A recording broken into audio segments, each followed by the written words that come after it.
Welcome to Padel ConVos. My name is Lucas Oriana, and this is... Will Agritelley. For today's episode, we're going to spend one-on-one time with a paddle instructor, general manager, and a professional paddle player, Will Agritelley. Will, thank you for taking some time off your day and hanging out with us. Thank you, Lucas. Thanks for having me. Yeah, thank you. So, just to begin, can you tell me a little bit about yourself? And for those that don't know, who is Will Agritelley? Yeah, so I'm Will Agritelley. I was born and raised here in Dallas, Texas. Ooh. Started playing tennis when I was 2 years old, so before I could even speak. So I had a racket in my hand my whole entire life. Played college tennis at Colorado Mesa University, Mav up. And started playing paddle in 2017. We put courts in at T-Bar M, another club 5 minutes down the road from here. So it was, playing just for fun in the summers, but still primarily training tennis. And then once I graduated college 2019, so burnt out of tennis, so sick of it, started playing paddle full time and loved it. Have no desire to play tennis anymore. It's all paddle, paddle, paddle. So all those tennis players out there, convert. Don't play pickleball, come play paddle. Does it happen often that maybe tennis players after college do feel burnt out and decide to go a different direction? I think a lot of college tennis players just hit their limits. Going professional in tennis is super difficult. You have to travel the whole entire world, play futures, lose money every single weekend. Maybe you get a main draw and, a little bit of money, and then you're just grinding the whole time. So it's a tough world, and paddle's a nice alternative to. Hey Ray. What's up, man? How you doing? Paddle's a nice alternative to compete, learn something new, develop new skills, and as well be social. So it's a very great social sport. Requires athletic ability, unlike pickleball. You can play at a good level, and you have good points, but paddle's another animal and so much fun. I absolutely love it. Nice, sweet. Well, how easy was it, or was it difficult for you to transfer over to? Most of the skills were pretty easy. The volleys, the ground strokes, just learning the walls and a bandeja. Still, sometimes the bandeja goes to Mars and have no idea how to hit it, and it just sits up off the back wall. But the skills transfer over, more or less pretty easily. Right. Do you feel like your brain and your muscle had to adjust differently to do a víbora bandeja off the wall? Definitely, and it's more so adjusting the speed you play, especially new tennis players when they come out. It's just boom, boom, boom. Everything's so fast. And I'm like, slow down, go to the center, volley to the center, work the point, and then they develop that rhythm, and the points get longer, making more balls. So. Learning when to speed up the game and when to slow it down is a huge part of it. Whoa. And do you feel like you could ever go back to tennis, or just to exhibition matches? I don't know, man. I don't think so. I've played a couple of times since my last college match, and every time I play, I'm just like, should be playing paddle. Would it be like going back to having dinner with your ex, I don't want to be here? Exactly. But it's a great comparison. No, I was joking. Oh man, that's funny. So, talking about I didn't know about the tennis journey. Sometimes, let's say you go play tournaments, make a little bit of money, or maybe sometimes don't make none of them at all if you lose. I'm assuming first round. Yeah. Would the journey, let's say, for playing paddle in tournaments and to compare to playing tournaments in tennis, is it similar, or is it different? I would say it's probably pretty similar. The paddle world the past year and a half, 2 years, has started to get a lot of new players, new investors putting up more prize money, which is good for the U.S. community to help build and develop U.S. paddle. But on the other hand, you have more people coming in from Argentina, Spain, Mexico, because they see the prize money being put up. So it's really raised and pushed the level here in the U.S. in the past year and a half. We've gotten a ton of new players who are super, super good, and maybe you get an easy first round, and the next round you're playing Vinny and Octavio. So shout out to my boys, Vinny and Octavio. But it's tough playing them, and it's another level. Yeah. Wow. So going back to what you were talking about, you first playing paddle in 2017, compared to what it is now, would you say that it has changed a lot, or what I mean is, were you playing against the same people in 2017, 2018, and then eventually as paddle got more popular, you started like finding out other people and other styles of play? Definitely, yeah. I mean, when I started 2017, we had no idea what we were doing. I remember watching a couple of guys play, and I see them hit a shot into the back wall. I'm like, oh my God, these guys are amazing. Yeah. And now I go play, and I can beat them easily. So it's funny to see the development and progression. I was also super new, so I had no idea what I was doing. But yeah, it's incredible how far the sport has come in 5-6 years, and 5-6 years in the future, I'm sure will be only better. Well, tell us about what do you do now, like as a general manager here at Dallas Padel Club. What's your day-to-day operations, and what does that look like for you? Yeah, so we actually just got bought by Padel 39 down in Austin, so super excited to be a part of their team and have them come put their stamp on our club. We just released the layout for our outdoor court, so if you haven't seen it, go check it out. Should be super cool. They have a great team, super nice club in North Austin, and the East Austin club is going to be beautiful as well, so I'm super excited about that club. And North Dallas should be just as good, if not better, hopefully. So we have 3 indoor courts, which is a big advantage to us with high ceilings, 31-foot ceilings, so super, super nice. Lob can go high up in the air, and you don't have to worry about it going to the ceiling. Right. So we've built a good community, and we're excited about bringing more people out, getting more people introduced to the sport, and being one of the keepsakes here in Dallas. No, that's sweet. And I do see that how high the ceiling is. What would you say a benefit is of having an indoor court versus outdoor? Yeah, I mean, honestly, two different games. It's playing outdoors is fighting the wind, the sun. Maybe it's super cold one day, the ball doesn't go anywhere. Indoors, you have no elements, 71 degrees year round, so it's on you. Super nice. If you miss it, there's no excuses. You can't blame the sun, you can't blame the wind. Yeah. Outdoors, super windy days, the lob goes up and then out the court without bouncing. So yeah, I've seen that happen. It's a different game. Indoors, it's a little more controllable. The sport seems to be going the past couple of years, everything indoors. More and more paddle clubs are growing and establishing in Dallas, and I'm assuming within the next 5 years there might be more clubs. If I were to be a Dallas resident, right, watching and learning more about the Dallas Padel Club, how do you recommend someone get involved in paddle? Great question. Super easy. So we offer free intros to paddle on Friday nights, Saturday afternoons. Sign up for one of those, an hour free session. You come out, all the basics, forehand, backhand, bandejas, walls, everyone's best part. And, and at the end, if we have some time, try and play some points. Super great way to come out, meet new people, get involved. And as well, we offer a bunch of clinics, such as playing with a pro, where you can play with myself or our other coach, Coach Carlos. You can see who's the better coach. You sign up for both of them. Yeah. And as well, we have a shot of the day clinic where we'll work on one specific shot. It's volleys, overheads, and walls. So sort of defense masterclass. Ooh. So great way to get involved. You can learn specific shots, meet new people, and then get involved in our community. Yeah.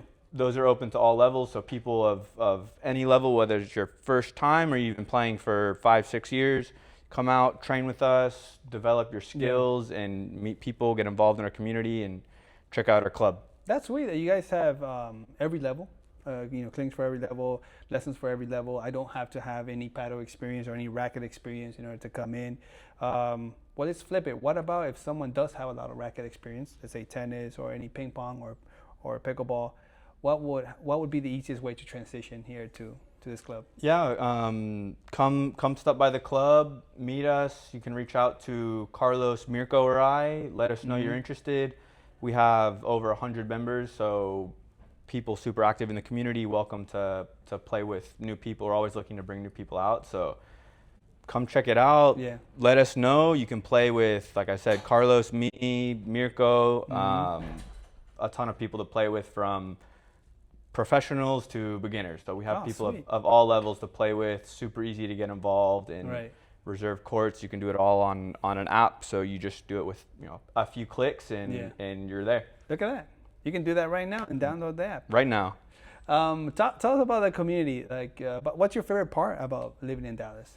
Yeah, Dallas is a great city to live in. It's grown substantially the past 5 years, so it's really boomed since COVID. Yeah, there's been a ton of people moving from New York, California, and everywhere else from the U.S. But Dallas is a great city, a lot of nightlife, a lot of social stuff, and amazing restaurants. So my dad loves to go out to eat. So, a couple times a week, we're always going out to some nice restaurants, enjoying ourselves. So whether it's, a chill night of dinner or you want to go out and party, there's always stuff to do in Dallas. And of course, you know where to play paddle.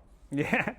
Talking about your dad, do you ever play paddle with him? I do, yeah. So he has probably only played paddle for the past 4 years. He played tennis his whole life. Oh, okay. That's where it explains where it comes from then. Exactly, yeah. So he played tennis his whole life, started playing paddle 2017, same time we put the courts in down the road.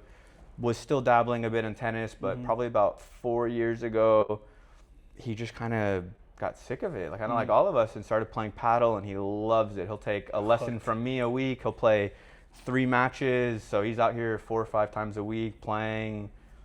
He's 72 years old and more competitive than I am. I see him miss a shot, and he looks at me, and he's rage on his face. I'm like, relax, Dad, relax, breathe, next point.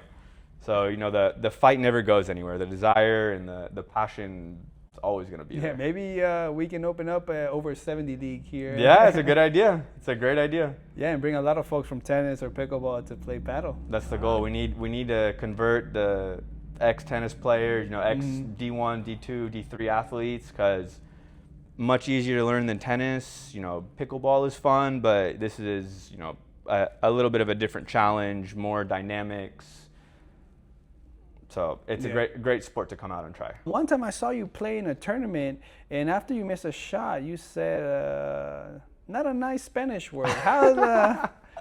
Did you learn Spanish growing up here? So I learned Spanish in middle school, high school a little bit, and then after that in college I had some teammates from South America. Oh. So I was, speaking with them a little bit, and then, being in Dallas, we have a big Hispanic population, so try and speak as much Spanish with them. And then I had the chance to go live in Spain for 18 months. And that's where I mastered my Spanish, learned fluidity, sentence structure, how to conversate. So super incredible experience over there. I was in Madrid for 18 months playing paddle. How is it over there playing paddle? So much fun. So many good players. You're playing in the Madrid Paddle Federation, and it was super cool because I had to work my way up, having no points, starting out in the lowest division and eventually working my way up to the first division.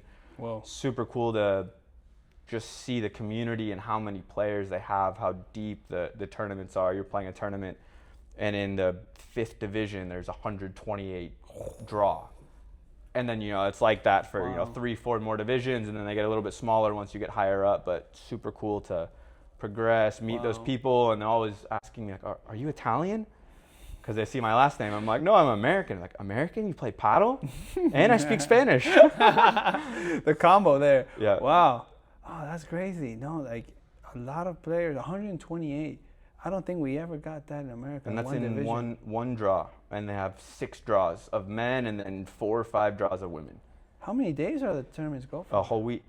So they do it the whole week. Matches start on Monday night. So you're playing throughout the week on nights, but it's 10 p.m. you're starting. You have a long match. You go till 12, 12:30, take the metro home, eat, shower. It's 3 a.m. I got class at 8 in the morning. That you are taking or you're giving? Like school, because I went to go study. I went to get my master's degree. Probably should mention that. That was an important part. So it was a grind. It was tough, but it's so much fun. Yeah, so much fun. Oh my God, that's great. I mean, that's where you get to master your Spanish. And did you play some soccer over there in Madrid? I heard that soccer is just paddle. I tried tennis a little bit because the red clay courts are beautiful, and I had a few friends who played. But I played, and then I'm like, I should be playing paddle. So it's safe to say that paddle won your heart over. 100%. Sweet. Okay. Well, I do have some questions for you.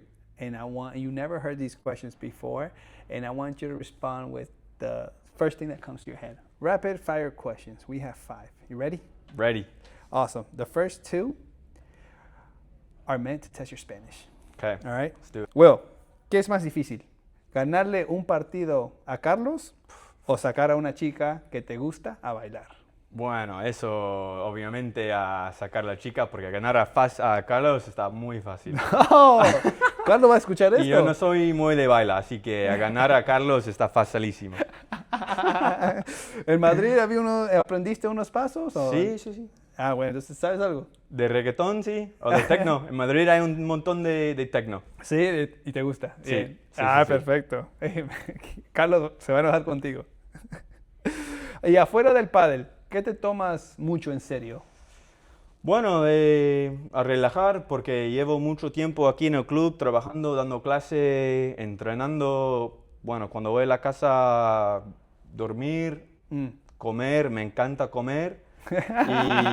Y el gym también, obviamente voy al gym, Yeah. trato 5 o 6 días a la semana. Sí. Así que me quedo muy ocupado con las clases, entrenando y el gym cuando voy a la casa a relajarme. Y también paso mucho tiempo con mi perrito. ¿Cómo se llama tu perro? Se llama Wilson. Wilson. Es una salchicha. Tenemos que poner una foto. Me mandas una foto Sí, te después mando una foto. de Wilson. Well, switching it back now to English, you said you like to eat a lot and you enjoy eating. During tournaments, what's your favorite go-to fast food place? I would either say Chipotle or Cava. Chipotle or Cava? Chipotle or Cava, probably a little more towards Cava, but got to keep it healthy. You know, Cava's got rice and greens, so you get a little bit of carbs and protein, some chicken in there. Not super heavy, so try and stay away from Chick-fil-A, Whataburger. Save that for after the tournament to eat my sorrows away or celebrate. I feel like he's talking directly to me. Man, thanks for that. Next question. Your best childhood Christmas present? Best childhood Christmas present. I remember there was one year I had probably been asking my mom for 8 months, Mom, I want a phone, Mom, I want a phone. And she was getting... How old were you? I think I was 11 or 12. And she was getting so frustrated with me. So frustrated. I remember on Christmas morning, I had opened all my presents, it wasn't there. Yeah. And I hear a ringing sound, and I open up, and there was one present hidden in the back, and there was a phone, and it was, for me, one of the most memorable presents ever. I couldn't believe it. Really? Yeah, and one of the phones where you gotta slide it up, and you have the keyboard there, so you're texting sideways before the iPhone touchscreen. That was cool back then. Yeah, it was the best present. Yeah. And any personal New Year goals that you have coming up for 2026? Yeah, some New Year goals with the club. We're building 7 outdoor courts. We're going to be renovating the whole interior of the club, 3 brand new indoor courts. So we want to fill these courts up, get a lot of new members out, and for me it's an incredible goal, bringing new people, getting them hooked on the sport, and just watching them progress and grow. So super fun to be a part of that, and have their paddle careers in my hands and be the ones to help get them involved and start out. So super fun to do that, super excited to make a bigger impact in the Dallas community and the whole US community as well. Ooh, you're going to attract a lot of players, good players, international players. Man, maybe Carlos will be the one who's taking home the trophy. Maybe. And last bonus question. You ready for this one? Ready. What would you say, and we're going to show this image to everyone here watching the video. What would you say to this young paddle enthusiast seeking to go pro? I would tell him, train day in, day out, have fun, but enjoy the process of training, take it seriously, and enjoy it. I mean, that's what it's all about, is you got to have fun while you're doing it. You got to love it. Yeah. Got to have passion. So if, you're getting frustrated all the time, maybe take a little break, disconnect, and, you come back stronger, more motivated, and enjoy it. Enjoy the process. That now that you went through tennis and getting burned out through tennis, the disconnect part is important, disconnecting from the sport for a little bit? Definitely, I think so, because so exactly happened to me in college tennis. I was training every single day, 7 days a week, traveling, competing, and just burnout's inevitable at that point. You gotta, at some point, disconnect, let the body heal, let the mind rest a little bit, and you come back, motivated, ready to go, ready to hit it hard. Yeah, the first week or two will be tough because you got to get back in shape, but time off is necessary for sure. So what would you do now? Like, if you could go back, would you spend time, outside of the tennis courts to recover, recharge, spend a weekend with the family? Like, what would you recommend to someone? Probably who's going through recommend a week off. Once a year, take the full week off, 2 weeks off, whatever it is you feel. Go on vacation. that? Not a racket in sight. No, just disconnect completely. Try and remove it from your mind for a month, and then you come back and it's there, ready to go. I just remember in college, summers training every single day. I'm like, oh yeah, it's summer, time to train. And then I remember my very last year, my senior year, I got in the first month. I'm like, oh man, I wish I took time off. Really? Because we're training hard, two-a-days, gym. It's a tough lifestyle, and you got to be mentally prepared for it. And if you just get burnt out really quick, you gotta disconnect, refresh the mind, and you come back stronger.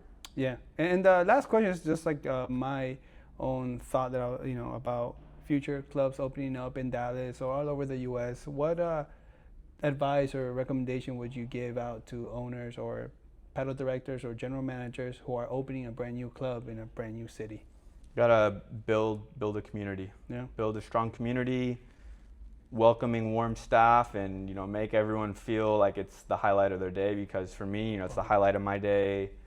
Giving someone a lesson and they're like, oh, I've been working all day. I really need this. I really need to play paddle, and they leave and they're happy. That was amazing. That was so much fun, and that's the highlight of their day. So if you can be the highlight of their day every single day, they're gonna want to keep coming back, keep taking more lessons, keep playing more. So yeah, absolutely. Well, thank you everyone for watching. This is Lucas Oriana, and alongside, thank you, Will, for spending some time here. Come check out Dallas Padel Club in Carrollton, Texas, and hope to see you soon.